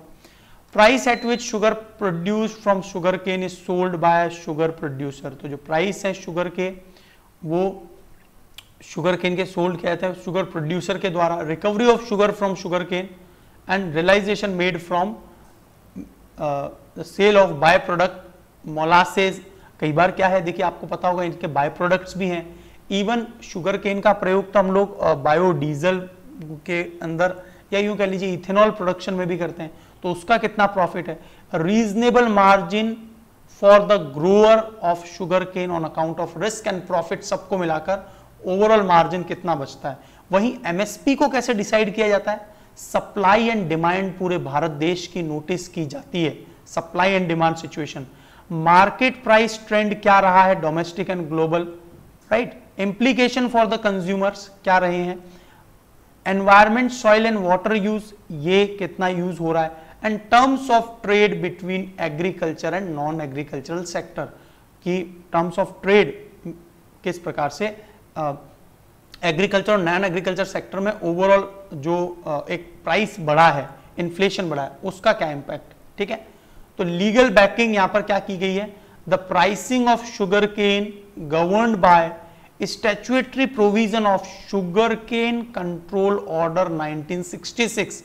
ये पूरा पॉइंट याद रखना, 1966 शुगर केन कंट्रोल ऑर्डर के तहत इश्यू किया गया था। इसेंशियल कमोडिटीज एक्ट 1955, जबकि MSP is the obligatory and non statutory exercise. Currently there is no statutory backing of MSP on the law of mandating and implementation. तो यहां पर कोई सावधिक बैकिंग नहीं है, उसको सपोर्ट नहीं है, लेकिन यहां पर एक लीगल प्रोविजन है शुगर केन कंट्रोल ऑर्डर 1966 का। Is it clear? So commission for the agriculture and the cost and prices is an attached office of ministry of agriculture and farmer welfare. तो ये जो CACP है, जो actual में recommendation करता है to the economic affair committee, तो economic affair committee को जो ये रिकमेंड करता है, ये आता है ministry of agriculture and farmer welfare के तहत। And advisory body whose recommendation is not binding on the government. तो ये एडवाइजरी बॉडी जो है बाइंडिंग नहीं है, मतलब उस पर जरूरी नहीं है कि उसको सभी बातें माननी है, राइट। तो यहां पर आपको ये कुछ पॉइंट्स एकदम क्लियर हो गए होंगे कि फेयर एंड रेम्यूनरेटिव प्राइसेस में अंतर क्या होता है, शुगर केन इंडस्ट्रीज के बारे में पता चल गया। और CCEA cabinet committee on economic affairs, ये बाध्य नहीं है commission of agriculture and cost prices के कि उसने क्या रिकमेंड किया है। इट इज अप टू, और cabinet committee of economic affairs जो कि बहुत ही इंपॉर्टेंट कमेटी होती है, ये अंडर द PM चेयरमैनशिप, जो प्रधानमंत्री हैं वो चेयरमैनशिप यहां पर करते हैं। अगला जो स्कीम है वो है समृद्ध स्कीम, और समृद्ध स्कीम की फुल फॉर्म आपको पता होनी चाहिए। स्टार्टअप जो नए नए स्टार्टअप्स हैं, एक्सेलरेटर्स ऑफ मेटी आपको पता है हमारा एक मिनिस्ट्री है, ministry of electronic and information technology, for product innovation development and growth. तो प्रोडक्ट इनोवेशन डेवलपमेंट ग्रोथ हो, और ये आपको पता होना चाहिए किस मंत्रालय के तहत, ministry of electronics and information technology के तहत। ये बहुत इंपॉर्टेंट पॉइंट हो गया कि किस मंत्रालय ने इसको निकाला। तो सिंपली मेटी की बात करें तो ये क्लियर है। समृद्ध तो हमेशा आप भूलेंगे भी नहीं, क्योंकि मेटी तो इसके नाम में ही आ रहा है, एम से मतलब मेटी। कई बार क्या होता है, ऐसे प्रश्न पूछ लिया जाता है कि समृद्ध में जो एस है उसका मतलब क्या है, ए है उसका मतलब क्या है। तो एस का मतलब स्टार्टअप, ए का मतलब एक्सेलरेटर्स, एम का मतलब मेटी, पी से यहां पर रेफरेंस है प्रोडक्ट एंड इनोवेशन, और डी का मतलब है development and growth. Is it clear? So Samridh will create a conducive platform to growing Indian software product startups that are ready to accelerate stage to enhance their product and secure investment for the scaling their business। तो यहां पर softwares की मदद से इस प्रकार के setup हो, स्टेजेस वाइज क्या हो, प्रोडक्ट का डेवलपमेंट हो, सिक्योर इन्वेस्टमेंट और overall scaling of the business बढ़ जाए। इसलिए ये एक कंड्यूसिव प्लेटफॉर्म निकाला गया है नए नए स्टार्टअप्स के लिए। It will provide them funding support, mentorship भी देंगे, फंडिंग सपोर्ट भी होगा, other support that are required by startup at this stage. The programme is being implemented, इसको किसके द्वारा इंप्लीमेंट किया गया, मेटी के द्वारा, स्टार्टअप हब है ना। तो मेटी स्टार्टअप हब के तहत इसको, ये पॉइंट याद रखना, मेटी स्टार्टअप हब, ठीक है। समृद्ध will accelerate 300 early stage startup, तो 300 नए स्टार्टअप को ये क्या करेगी, एक पुश देगी, एक्सेलरेट करेगी। And then done by providing customer connect, जिससे कस्टमर कनेक्ट हो, इन्वेस्टर कनेक्ट हो, इंटरनेशनल लेवल पर फंडिंग मिले नेक्स्ट 3 इयर्स तक। Government has invited existing startup accelerator to partner with and will, और गवर्नमेंट 40 लाख तक फंडिंग देगी इनको। तो अपने आप में क्या है, बूस्टअप हो जाएगा environment software. Already India is IT hub. Only accelerator that have been incubation business at least 3 years and support the 50 startup।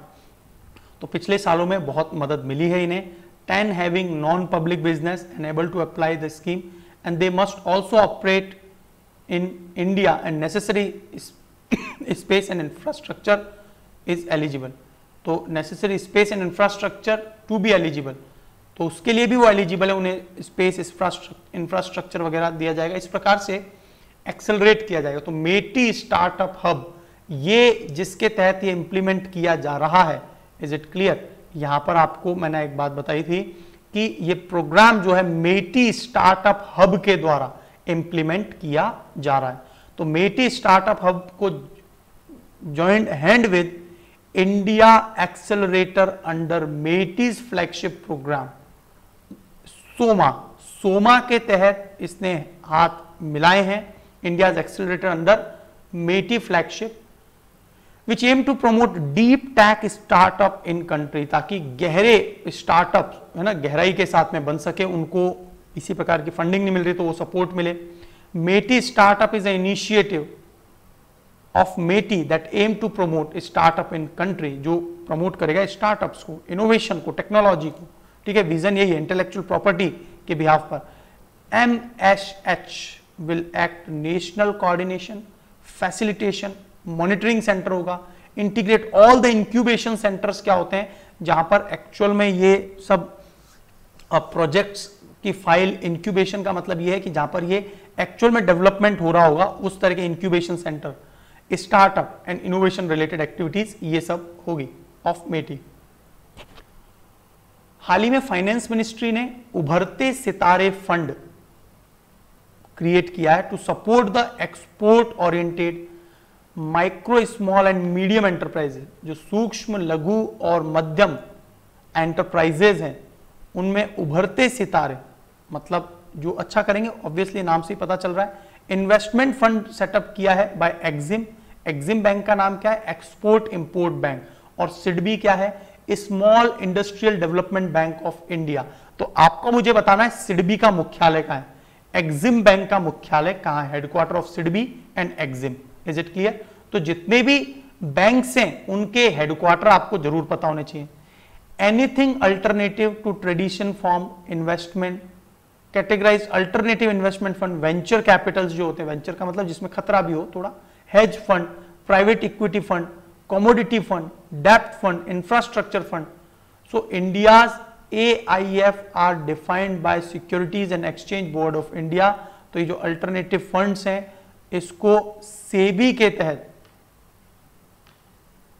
जो है डिफाइन किया गया, अल्टरनेटिव इन्वेस्टमेंट फंड को। और इसके तहत क्या उभरते सितारे में क्या मिलेगा? ये फैसिलिटेट करेगा depth and equity funding to export oriented, जिसमें देखा जाएगा भारत को अच्छा एक्सपोर्ट मिल रहा है, उस एरिया में यहां पर फंडिंग दी जाएगी। ऑब्जेक्टिव क्या है? पहचान करना उन निवेश की, स्मॉल और मिड साइज वेंचर्स की, सर्विस इंडस्ट्रीज की, good export with good export potential, जिसमें बहुत अच्छा एक्सपोर्ट का एक पोटेंशियल है, ताकत है। अंडर परफॉर्मिंग और unable to tap their hidden potential. कई बार क्या होता है कि जो सही सेक्टर है या सही एक्सपोर्ट की चीजें हैं उनको जो है वो पाथ मिल नहीं पाता because of the lacking of funding. तो according to India's EXIM bank identified these Indian companies, fund is a mix of structure support, तो स्ट्रक्चर सपोर्ट दिया जाएगा। और यहां पर ग्रीन शू ऑप्शन 250 करोड़ का मिलेगा। ग्रीन शू ऑप्शन क्या होता है? Is a over allotment option in context of initial public offering, मतलब आईपीओज भी जारी किए जाएंगे, क्योंकि आईपीओज किसके द्वारा जारी किए जा रहे हैं? गवर्नमेंट के द्वारा। तो ये आईपीओ सभी लोग परचेज भी करेंगे, कोई सपोर्टेड बाय गवर्नमेंट। तो ओवरऑल क्या होगा? ग्रास रूट लेवल पर फंडिंग मिलेगी। और हमने ये तो देख ही लिया कि वो काम बहुत अच्छा करने वाले हैं, क्योंकि उनमें बहुत ज्यादा पोटेंशियल है। तो ऑब्वियसली वो आईपीओज की वैल्यूज लगातार बढ़ती जाएगी, लोग ज्यादा से ज्यादा निवेश करेंगे। ये निवेश इन्वेस्टमेंट किनके पास जाएगा? उन कंपनीज के पास जाएगा। वो कंपनीज बहुत अच्छा एक्सपोर्ट करेंगी, उससे जो रेवेन्यू होगा उससे आईपीओज की वैल्यू बढ़ेगी। तो इसलिए क्या है, गवर्नमेंट के आईपीओज बहुत ही फेवर्ड होते हैं।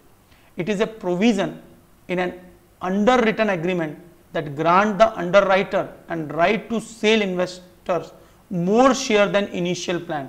जितना उसने प्लान भी नहीं किया उससे ज्यादा आप जो है अपने शेयर्स को सेल कर सकते हैं by issuer if demand of security issue proves higher than expected. तो यहां पर ये ग्रीन शू ऑप्शन प्रोवाइड, ये ग्रीन शू ऑप्शन से क्या होता है कि जो पर्टिकुलर कंपनी है जो माइक्रो स्मॉल मीडियम सेक्टर में है, स्टेबिलिटी प्राप्त करेगी, लिक्विडिटी, स्टेबिलिटी, तरलता अच्छी खासी मिल जाएगी। तो उभरते सितारे जो फंड है one district one product scheme के तहत काम कर रहा है।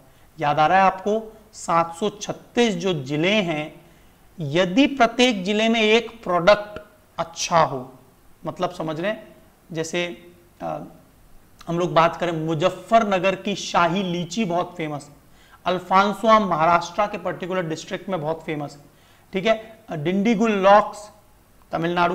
तो ये जो पर्टिकुलर डिस्ट्रिक्ट है, यदि वन डिस्ट्रिक्ट वन प्रोडक्ट और वो इंटरनेशनली रिनाउंड हो, तो अपने आप में 736 माइक्रो स्मॉल लेवल पर ये चीजें हम लोग एक्सपोर्ट करेंगे।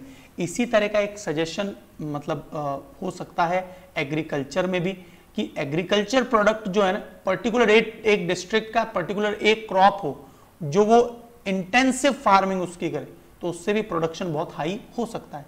तो इससे क्या होगा, भारत में एक सेल्फ रिलायंस बनेगा। युक्त धारा हमने डिटेल में डिस्कस किया था और ये मनरेगा से रिलेटेड था, जिसमें जो जो डेवलपमेंट हो रहे हैं उनको जियो स्पेटियल प्लानिंग पोर्टल के अंदर टैगिंग की जाएगी कि वो लोकेशन क्या है, राइट। तो भुवन पोर्टल की मदद से। और Swinhoe's soft shell turtle दुनिया का मोस्ट एंडेंजर्ड टर्टल है, that fighting a chance to survive, जो अपने सर्वाइवल को मतलब केवल 3 ही के करीब बचे, बहुत ही कम बचे हैं ये। Fresh water turtle more threaten than marine one, exactly 3 नहीं है वैसे, व्हाट आई हैव रेड बहुत ही कम संख्या में। Giant Yangtze soft shell turtle, it is the largest fresh water turtle in the world. तो ये भी याद रखना आप, giant Yangtze soft shell turtle दुनिया के सबसे बड़े टर्टल है, ठीक है। टर्टल जो होते हैं वो नॉर्मली खारे पानी में होते हैं, जैसे olive ridley turtle. Ecological role इनका क्या है, थ्रेट क्या है, राइट, कंस्ट्रक्शन कंजर्वेशन इनको किस किस से मिला है, तो ये सारे पॉइंट्स बहुत ही इंपॉर्टेंट। एंड फाइनली हवाना सिंड्रोम, ये बहुत ही इंपॉर्टेंट एक टॉपिक है। लेटेस्ट रिपोर्ट में कहा गया कि ये एक मिस्टीरियस रहस्यमयी इलनेस है। लगभग 4 ईयर पहले मिस्टीरियस रहस्यमयी न्यूरोलॉजिकल, जो न्यूरॉन्स मतलब दिमागी ब्रेन और स्पाइन से रिलेट करती हुई एक डिजीज है, रेफर्ड, और इसे बताया गया हवाना सिंड्रोम। बहुत चर्चा में चल रही है, ये प्रश्न जरूर आ सकता है इससे। Started to afflict American diplomats and intelligence operatives in Cuba. ये किसको परेशान कर रही है, जो अमेरिकन डिप्लोमेट्स हैं जो कि क्यूबा में, चाइना में और अदर कंट्रीज में ऑपरेट कर रहे हैं। अभी रिपोर्ट में सामने आया है नेशनल एकेडमिक्स ऑफ साइंस का, उन्होंने बताया कि भाई microwave radiation is to be plausible cause, कि जो माइक्रोवेव रेडिएशंस हैं उसके कारण न्यूरोलॉजिकल डिसऑर्डर हो रहा है। 2016 में US diplomats and other employees station in Havana reported feeling ill. तो Havana is the capital of Cuba. और after hearing strange sound and experiencing odd physical sensation in the hotel room and homes, ये सब उनको वो वहां पर हो रहा है। सिम्टम्स इंक्लूड नॉजिया, चक्कर आना, सीवियर हेडेक, फटीग, फटीग का मतलब होता है कि थकाऊपन महसूस करना, डिजीनेस, चक्कर आना, sleep problem and hearing loss have since come to be known as Havana syndrome, क्योंकि हवाना में हुआ और ऐसे चाइना में भी देखने को मिल रहा है। ये सब क्या है, ये एक प्रकार की रेडियो फ्रिक्वेंसी एनर्जी देखी गई है, मोस्ट प्लॉजिबल मैकेनिज्म है in explaining that these cases among those that committee considered immediately the symptom of patient reported including sensation, pain, buzzing sound and apparently emanated from particular direction and occurred the specific spot of the room। तो ये ultrasonic infrasonic cannon की मदद से ऐसा सब कुछ किया जा सकता है। और देखिए डिप्लोमेट्स की जो इम्यूनिटी है, और डिप्लोमेट्स के लिए आप मुझे ये बताइए, डिप्लोमेट्स को कोई भी कुछ नहीं करेगा, इसके लिए एक अंतरराष्ट्रीय प्रोटोकॉल है, उसका नाम बता दीजिए, बहुत ही इंपॉर्टेंट है, हमेशा चर्चा में रहती है वो। तो इस प्रकार से क्या है, एनिमी पर्सन को आसानी से बेहोश किया जा सकता है, राइट। तो shoulder fire device that produce ultra और infrasonic waves defect both living and non living material, दोनों को ही डिफेक्ट कर देती है। Is it clear? तो ये है हवाना सिंड्रोम, बहुत चर्चा में चल रहा है, इस पर हो सकता है मैं आपको आगे भी जो है डिक्टेट करूं, ठीक है। अब देखिए इसके बाद में मैंने आपके लिए एक बहुत ही इंपॉर्टेंट ईज 4.0 में क्या है, जो फाइनेंस मिनिस्टर है उन्होंने जो बैंक से उनकी माली हालात स्ट्रांग हो उसके लिए ईज 4.0 की इनिशिएटिव, जिसमें स्मार्ट लैंडिंग अच्छे से दी जाए। उसके बाद में 24/7 बैंकिंग विद रेजिलिएंट टेक्नोलॉजी हो, क्लाउड बेस्ड आईटी वगैरह ये सब बैंक्स में स्ट्रांगली हो, ठीक है। Door step facilitation, dialer loan के लिए आसानी से जो है मिल जाए। डेटा इनेबल एग्रीकल्चरल फाइनेंसिंग, तो एग्रीकल्चरल फाइनेंसिंग के लिए भी सपोर्ट मिले। कोलैबोरेटिंग विद फाइनेंशियल इकोसिस्टम, और साथ ही साथ में तो इस प्रकार से क्या है, फाइनेंशियल इकोसिस्टम हो, टेक्नोलॉजी के साथ में लैंडिंग आसान हो और एग्रीकल्चरल फाइनेंसिंग भी हो। तो ये है ईज 4.0, जिसमें क्लीन क्रेडिट मिले, लेवरेज डेटा हो, एंश्योरिंग अकाउंटेबिलिटी की पारदर्शिता के साथ और जवाबदेहिता के साथ। एक्शन अगेंस्ट डिफॉल्टर के साथ अगेंस्ट एक्शन प्रॉपरली हो, उनको जो है ब्लैकलिस्ट किया जाए वगैरह। And NPA recovery, non performing asset की रिकवरी हो। तो ये सब स्मार्ट बैंकिंग के तहत speed, multi channel reach, access and affordable, responsive हो, राइट एम्प्लॉयर, तो इस सब की जो है आवश्यकता है। And technology enhancement, breakthrough achievement जो पब्लिक सेक्टर बैंक्स ने किए हैं अक्रॉस द थीम, वो देख लीजिए आप कि ओवरऑल परफॉर्मेंस में कैसा रहा पिछले साल की तुलना में। स्मार्ट लैंडिंग में भी अच्छी ग्रोथ देखने को मिली है, ठीक है। इसके बाद tech enabled ease of banking, इसमें भी अच्छी खासी बढ़त देखने को मिली है पिछले मार्च के क्वार्टर से और इस वाले क्वार्टर में। इंस्टीट्यूशनल, तो इसका मतलब ओवरऑल क्या है, ईज 4.0 के तहत यहां पर काम चल रहा है। तो ease 4.0 it is very important to reorganise the structure. China अपनी ताकतवर मिसाइलों को और भी ज्यादा आर्सेनल को बढ़ाता जा रहा है, जिसमें इनकी डोंग फैंग मिसाइल, भारत की तो हम बात करते हैं 5,500 किलोमीटर की, जो अग्नि 6 बनेगी वो 8,000 तक जाएगी। They have already 12,000 to 15,000 kilometres range intercontinental ballistic missile. तो ये अपने आप में बहुत ही और साथ ही साथ में अपने आर्सेनल को 3 अलग अलग जो लोकेशन है, अभी सैटेलाइट इमेज से पता चला है कि लगातार ये अपने आर्सेनल को संख्या को बढ़ाता जा रहा है। न्यूक्लियर वेपन्स तब तक अच्छे कारगर नहीं साबित होंगे जब तक एक सटीक समय पर सही जगह पर टारगेट करने वाली मिसाइल्स कोऑर्डिनेटेड ना हो। तो ये टेक्नोलॉजी, जिस प्रकार ईरान का फेलियर आपने देखा है ना, कासिम सुलेमानी की जब हत्या हुई उसके बाद में किस प्रकार से मिसफायर्स हुए बहुत सारे जो मिसाइल्स हैं। अभी कारा के तहत हमने ये देखा कि जो इंडियन पेरेंट्स हैं वो तुलनात्मक रूप से कम बच्चे अडॉप्ट कर रहे हैं। कहां से देख रहे हैं हम, 2012-13 से लेकर 2015-16 के बीच में, तो लगातार 15-16 के बीच में देखिए कम हुए। वहीं फॉरेनर्स जो हैं कारा के तहत ज्यादा संख्या में बच्चों को अडॉप्ट कर रहे हैं। तो सेंट्रल अडॉप्शन रिसोर्स अथॉरिटी के तहत कारा, ठीक है। तो कारा पर मैंने आपको बोला था शॉर्ट नोट लिख दीजिए, बताइए क्या है कारा और क्या इसका रोल है। पॉक्सो एक्ट पर आप एक शॉर्ट नोट लिख दीजिए, कारा पर शॉर्ट नोट लिख दीजिए, ठीक है। इसके बाद में क्या हो रहा है कि जिस प्रकार से डेमोक्रेटिक वैल्यूज का हनन हुआ है अफगानिस्तान में, वैसे दुनिया के कई देशों में डेमोक्रेटिक वैल्यूज का हनन हुआ है और मतलब लगभग 20+ ऐसे कंट्रीज हैं जिनमें यह देखा गया कि वहां के राष्ट्राध्यक्ष ने अपना जो टेन्योर है उसको बढ़ा लिया। इसमें 2-3 तो बड़े ही देश आ गए, रशिया, चाइना, इन्होंने स्वयं ही अपना जो टेन्योर है उसको बढ़ा लिया। श्रीलंका में तो ये सब global erosion of democratic norms हैं, टर्म लिमिट्स को बढ़ा दिया। देख लीजिए यहाँ पे leaders of 34 countries have tried to revise the term limit 13 year were and successfully 31 times, ऐसा सब कुछ देखा गया। फ्रीडम ऑफ एक्सप्रेशन का हनन हुआ है, राइट्स ऑफ माइग्रेंट्स वो हनन हो रहा है, safety of expats, ethnic cleansing मतलब जो एक बड़ी संख्या में जो एथनिक लोग हैं उनको तबाह करना। Election over the 4 year electoral process have declined, बहुत से देशों में क्या है, प्रॉपर इलेक्टोरल प्रोसेस नहीं है।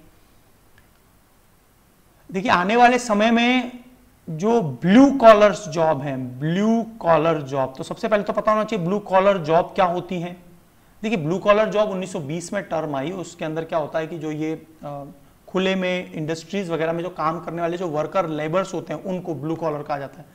लेकिन अब जो ब्लू कॉलर है वो इंडस्ट्रीज, इंजीनियर्स वगैरह ये सब ब्लू कॉलर्स कहलाते हैं आज की तारीख, ये सभी ब्लू कॉलर जॉब। आने वाले समय में 70 लाख के करीब ब्लू कॉलर्स जॉब भारत में आने वाली है। ये लॉकडाउन के बाद फिर से ग्रोथ जो देखने को मिल रही है। 50% जॉब क्रिएशन लाइकली केवल और केवल 4 राज्यों में देखने को मिलेगी, महाराष्ट्र, तेलंगाना, तमिलनाडु और कर्नाटका। महाराष्ट्र में सबसे ज्यादा जॉब क्रिएशन है, लेकिन क्लाइमेट चेंज के कारण बहुत बड़ी संख्या में लोगों की मृत्यु भी हो रही होगी आने वाले सालों में, 10-20 सालों में। तो ये जो डिमांड है अभी बढ़ने वाली है और इसी प्रकार के पोटेंशियल को, है ना, warehouse, medical sales, operator, securities, facilities, इन सभी में सेक्टर में बढ़ेगी। Where Afghan refugees are located, तो दुनिया में सबसे ज्यादा अफगान रिफ्यूजीज कहां है, पाकिस्तान में है, ठीक है। उसके बाद में ईरान में है अफगान रिफ्यूजीज, जर्मनी में है, ऑस्ट्रिया में है, इंडिया में 8000 है। तो ये अफगान रिफ्यूजीज की पूरी जो कंडीशन है, ठीक है, number of countries, number of, है ना, और एक्सक्लूड 2,47,000 असाइलम वो रेंडमली है, ठीक है। चलिए अभी कार्बन डाइऑक्साइड का जो एमिशन है, देखिए पिछले सालों में, देखिए सन 2000 वगैरह में सबसे ज्यादा जो ये है इंडस्ट्रीज में सबसे ज्यादा पोल्यूशन देखने को मिलता था और उस कारण से billion metric tons carbon dioxide. लेकिन ये इंडस्ट्रीज अभी अच्छा काम कर रहे हैं और वो जो है एनवायरनमेंट फ्रेंडली काम कर रहे हैं। इंडस्ट्रीज में जो आप भारत में भी देखेंगे तो जो सोशल रिस्पॉन्सिबिलिटी है उनकी, है ना, CSR, कॉर्पोरेट सोशल रिस्पॉन्सिबिलिटी, दुनिया में है ये सब। अभी देखिए ट्रांसपोर्टेशन में भी कंपैरेटिवली कम हुआ था एक बार लॉकडाउन, इसमें फिर से ये बढ़ेगा 2050। इलेक्ट्रिकल पावर में भी बढ़ेगा, इलेक्ट्रिक पावर में ऐसे होना तो कम चाहिए, रिन्यूएबल एनर्जी, और रेजिडेंशियल लोगों का ये देखिए कंजम्पशन। तो ये है एक overall projection of carbon dioxide improvement in different sector like transportation, industry, electrical power, residential and commercial. ये जो डायग्राम से आपको बहुत सारी पिक्चर्स शो करते हैं, इस पर आप क्या अपने पॉइंट्स आउट कर सकते हैं, यहां से कुछ पॉइंट्स निकाल सकते हैं। State revenue yet to cross pre pandemic level. अभी जो स्टेट रेवेन्यू है अभी भी करंट में क्या है, अगस्त सितंबर आने वाला है अब तो। स्टेट रेवेन्यू देखिए अभी तक ये आपको जो है 2019 का दिख रहा है, 2020-21 का, 2021-22 का। अभी तक देखिए 2019 वाला रेवेन्यू कहीं पर भी देखने को नहीं मिला है, आप देख लीजिए। हाँ, लेकिन यहां पर एक पॉइंट जो आ रहा है, इस एरिया में रेवेन्यू एक्सपेंडिचर तो देखिए बढ़ा है, लेकिन प्री पेंडेमिक लेवल पर हमने अभी तक रेवेन्यू नहीं कमाया। देख लीजिए आप, state share in centre, right, state share in centre tax revenue and states own tax revenue, राज्यों का खुद का tax revenue, and revenue expenditure तो ज्यादा हुआ है पिछली बार की तुलना में। कैपिटल एक्सपेंडिचर लगभग बराबर आ गया है, देख लीजिए ये डायग्राम। तो ये आपको फिर भारत की एक बहुत बड़ी पिक्चर कहानी बताता है। और फाइनली जो है फेयर एंड रेम्यूनरेटिव प्राइस, तो ये इस बार जो 285 था वो 290 हो गया। शुरुआत कैसे हुई थी, ठीक है, रिकवरी स्केल 9.5% का 10% रिकवरी लेवल है। तो ये 2013-14 में बढ़ा था सबसे ज्यादा, 13-14 में सबसे ज्यादा बढ़ा था। देखिए 170 से सीधा 210 कर दिया था। अभी 285 से केवल 5 रुपए ही बढ़ाया गया है फेयर एंड रेम्यूनरेटिव प्राइस को। तो आज की क्लास यहीं पे समाप्त होती है। कैसी लगी आपको आज की class? Thank you so much आज के लिए। और जरूर जो आंसर्स पूछे हैं मैंने वो जरूर आप मुझे मेरे मेल आईडी पर जरूर भेजिए। Thank you so much. जय हिंद दोस्तों।